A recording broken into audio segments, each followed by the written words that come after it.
Ada yang menarik, ada perbedaan pendapat nanti antara PWNU Jatim dengan PBNU. PWNU Jatim itu ikut kaedah yang awal. Kalau ikut pakai beras, ya harus pakai mayoritas ulama. Tapi kalau pakai uang, maka harus mengikuti kepada ketentuan mazhab Hanafi. Makanya di surat edaran bersama di PWNU, Lazisnu PWNU 2020 yang terakhir, insya Allah nanti biasanya setiap tahun akan muncul lagi. Di PWNU mengatakan begini, zakat fitrah dikeluarkan dalam bentuk beras yang berkualitas kadarnya 1 sok setara 2,75 kg.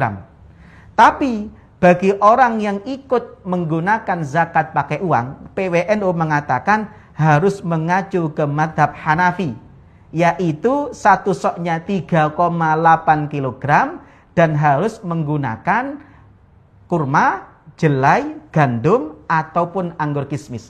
Makanya PWNU kemudian membuat list. 1, ini tahun 2020, nanti 2025 pasti berubah.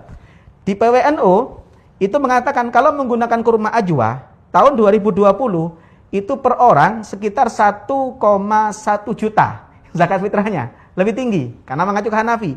Paling murah kalau menggunakan kurma, itu kurma kholas, sekitar 171 per orang. Kalau menggunakan anggur, harga paling rendah, kismis kecil, itu sekitar 380.000. Jadi kalau PWNU tidak boleh zakat pakai uang, tapi mengacu kepada 3 kg beras. Harus mengacu kepada mazhab Hanafi. Yang paling murah PWNU adalah pakai gandum. Karena kalau gandum mazhab Hanafi boleh pakai setengah sok. Dan PWNU tahun 2020 paling murah itu sekitar 63.000. Ini kalau kita mengacu kepada PWNU.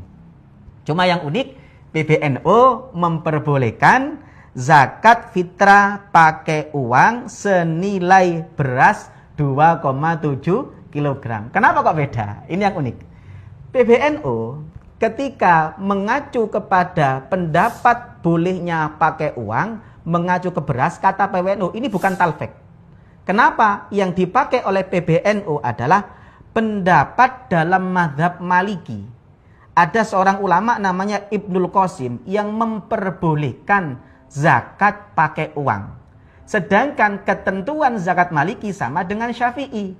Maka kata PBNU, kita boleh menggunakan zakat uang mengacu kepada beras 2,7 kg. Ini pilihan kita. Cuma kalau saya pribadi, yang paling aman ya ambil yang selamat.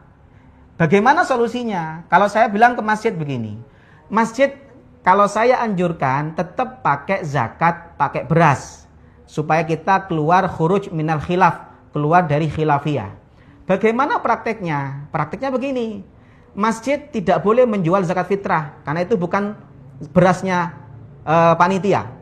Yang ada adalah masjid bisa kerjasama dengan toko-toko kelontong. Toko-toko kelontong ini kemudian diminta untuk membuat paket zakat fitrah. Nanti ditaruh di depan. Ketika ada orang datang membawa uang, maka dia diarahkan untuk membeli beras yang sudah takaran zakat fitrah di depan masjid. Karena nggak boleh transaksi jual beli di dalam masjid. Setelah diarahkan ke situ, maka kemudian dia bisa membawa beras ke panitia masjid. Ini solusi menurut saya yang paling enak supaya kita keluar dari khilafiyah ulama, meskipun kita tidak dilarang untuk menggunakan zakat fitrah, menggunakan uang mengacu kepada 2,7 kg beras.